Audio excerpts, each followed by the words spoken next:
Hi everyone, everyday work from home mom Jamie. Welcome back to my channel. I'm super excited about today's video because I'm actually going to share with you a way to save a lot of money, thousands of dollars if you're going back to college. Thousands of dollars. I literally have saved thousands of dollars over the last year, and I've gotten a ton of credits over the last year so that I could get my bachelor's degree.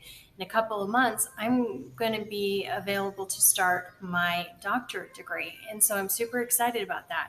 I wanted to share all of this with you in this video and kind of give you an idea of how that has come about and how I've worked through that. People have oftentimes said, you're going to college, you're teaching your daughter, you're homeschooling, you're working from home, you're running a business with your books and you're coaching.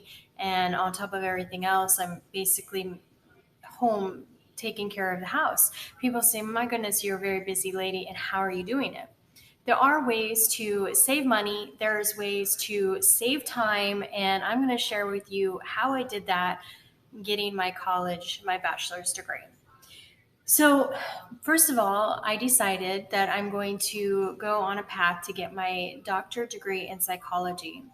And I'm going to be working in the clinical psychology, the PhD.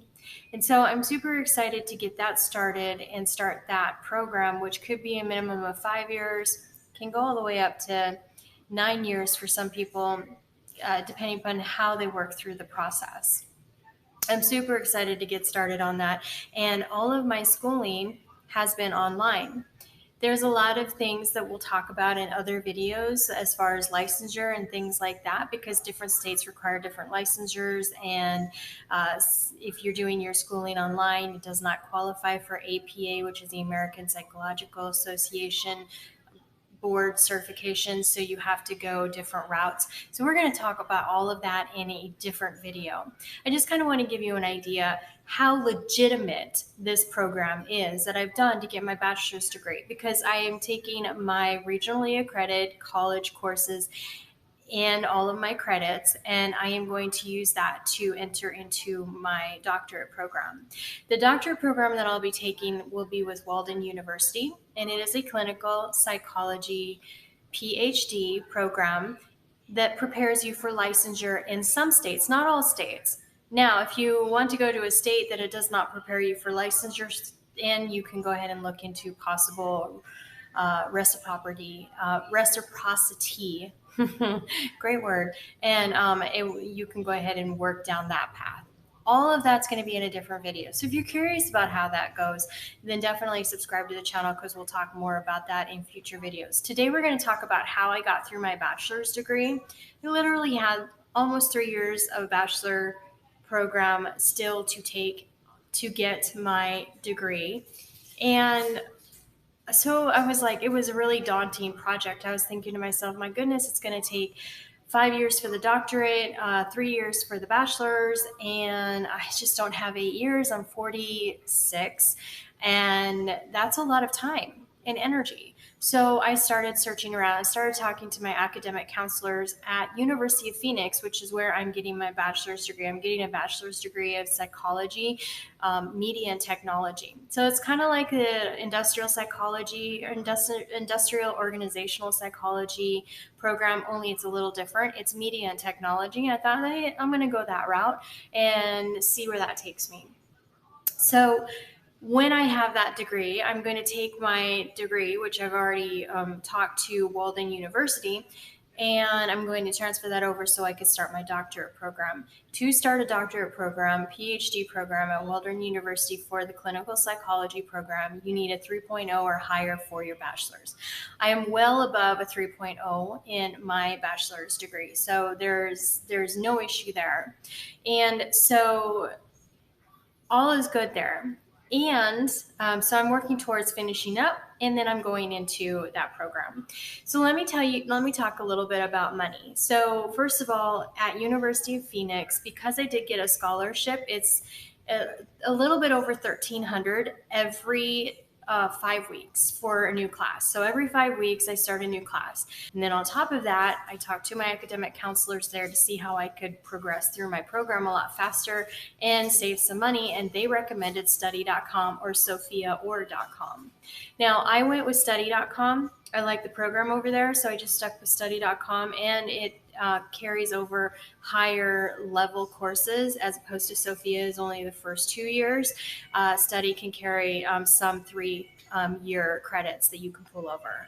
So every 5 weeks, I continue with a new class at University of Phoenix, and every 4 weeks, I pay $200 and some change to go ahead and be able to test out of 2 college level courses. So that's 6 credits, 3 credits each, 6 credits, and those will apply to my bachelor's degree through the university.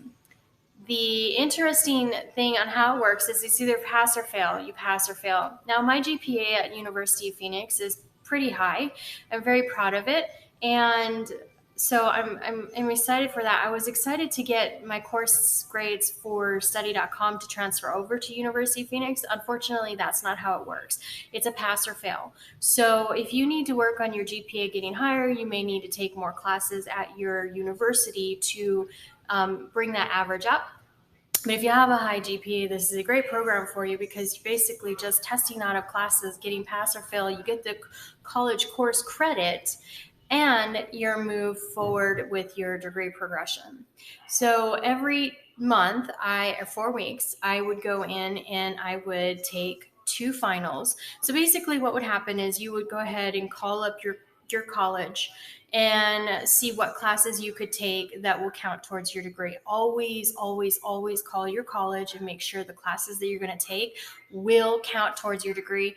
That is one of the big things that they talk about, the academic counselors at University of Phoenix, because you just call every month and just make sure. So every month I will call up the University of Phoenix, say, hey, okay, so these are 2 courses I want to take. Do they still qualify for credit with my degree? They will say yes or no. And if they say no, they'll help me find a new class that will qualify for that. You have to take a certain amount of credits with your university, and that's dependent on your state. And then the rest of the credits you can test out through study.com. So it's really nice because they actually allow you to do that. So every month I will call up University of Phoenix. I'll say, which classes do I need to take? These are the ones I want to take. Can I take these?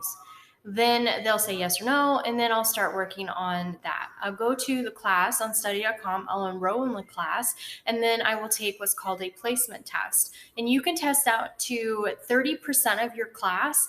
You can test out even on study.com to reduce the amount of time that you need to devote to the studies.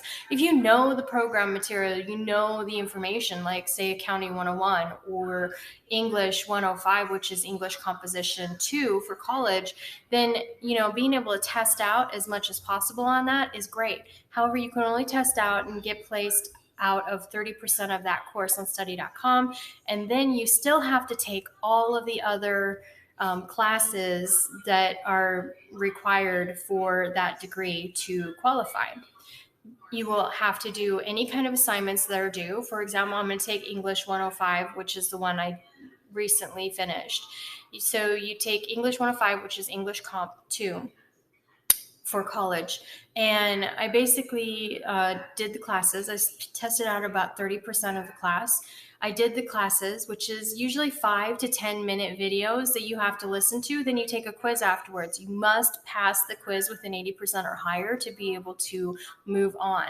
So once you've passed the quiz with 80% or higher, then it counts towards your grade and you're good to go. You can retake that quiz, but if you retake that quiz more than twice, it doesn't give you the highest score. So in the first 2 times that you take that quiz, it will give you the highest score of the 2. Otherwise, it will give you the lowest. Now, this is important because when you do your assignments and you do your final for that class, whatever you get on your quizzes is going to tell you what you have to get on that final and your assignments in order to pass or fail that class.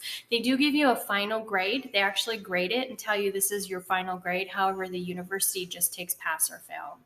So once you've done your placement test, you start doing your quizzes and your assignments and your quizzes, your lessons, your quizzes.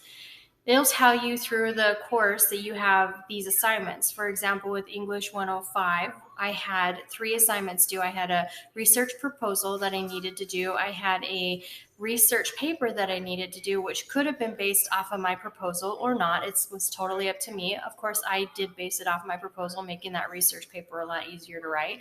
And then I had a second research paper due. And so I wrote those 3 papers and I submitted those through the system. Then I went ahead and I continued on with my courses or my lessons until I could go ahead and take my final. Once I was able to take my final, I would just basically register for my final. I would do the final at home. They basically make you do a 360 of your room environment. They're listening while you're taking the test. It's completely proctored, but it's online proctored. You can do it at your own home, but they'll make sure that they've got you, that they know you're not cheating. So they're going to look at the walls, and you're going to go around your room and show the walls, the floor underneath where you're sitting, that kind of thing, and the table next to you to make sure there's no phone, there's no papers, there's nothing on the walls to cheat. There's nobody else in the room to give you clues to the questions because they're listening as well.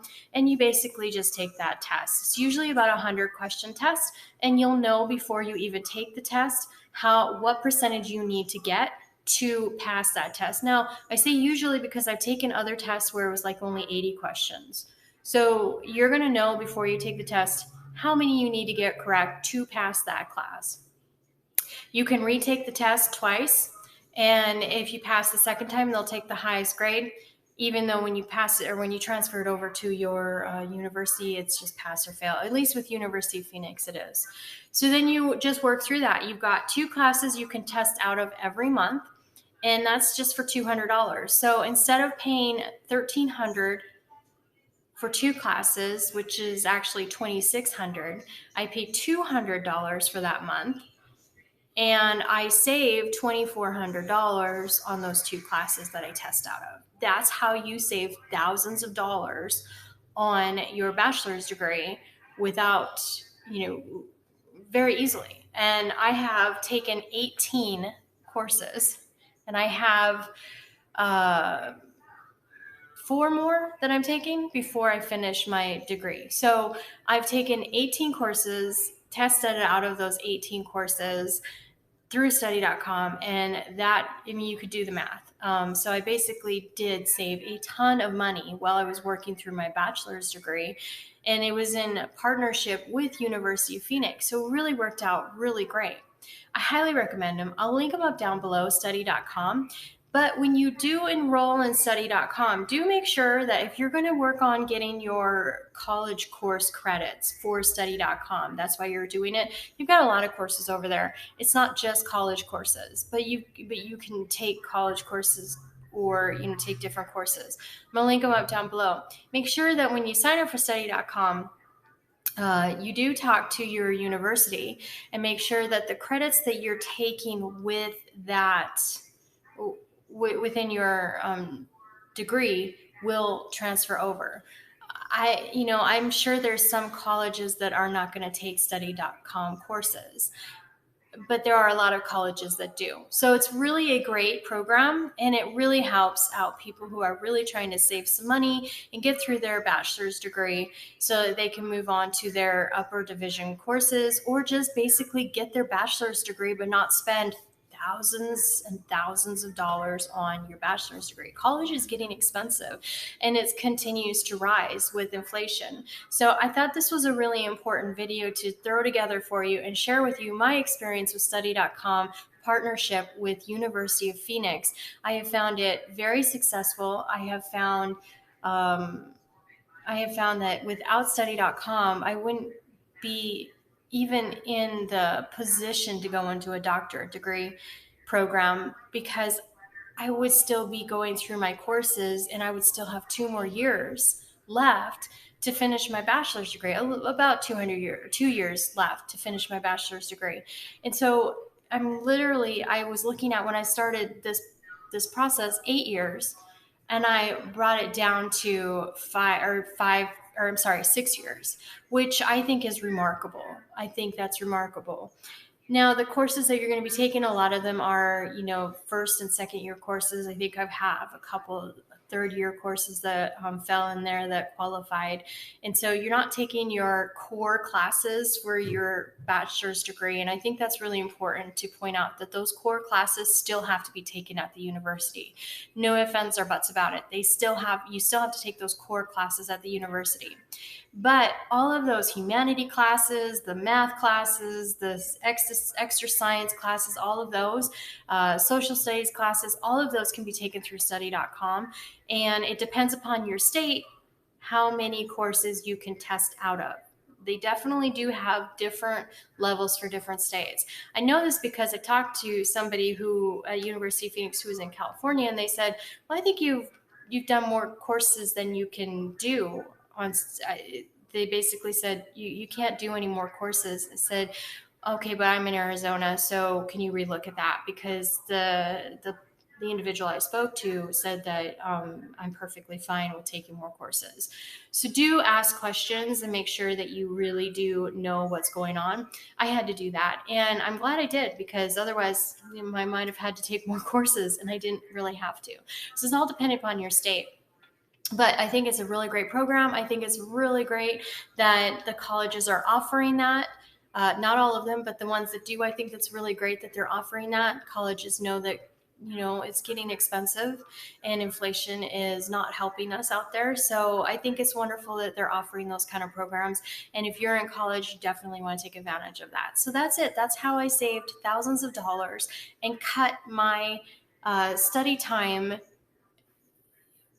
by I don't know it by maybe 2 years. I cut my study time down to at least about 2 years. I took 3 years of coursework, about 3 years of coursework, and I moved it into about 1 year and maybe 1 month, which is remarkable. And so basically, I basically cut about 2 years off of my actual progression towards my doctorate and into my program. So super excited about it. I can't wait until I have my degree, and I am moving forward into my next program, which is that doctorate program. And I will keep you posted on how that goes when it happens. I will keep you posted on doing those courses and what the experience is all about. So if you're curious, then subscribe, join our family, be part of our community, and join me on this journey. Thanks so much for tuning in. Have you tried study.com, sofia.org, or sofia.org? Have you tried either one of those? Have you tried alternative credits? Have they worked for you? And have you been thinking about trying them? Let me know in the comment section below. Also, ask any questions that you have about it. I'm not an academic counselor at all. I don't know your college, but I'm pretty knowledgeable in using this. I've done it for a little bit over a year, and I've had great success. So I'll share with you what I can. And then, of course, you can contact study.com to ask additional questions that I may not have answers to. But I hope this was helpful, and maybe helps you to save a little money, because we know it's pretty expensive. Anyways, thanks so much for tuning in. I'm your everyday work from home mom, Jamie, and I will see you in our next video. Bye.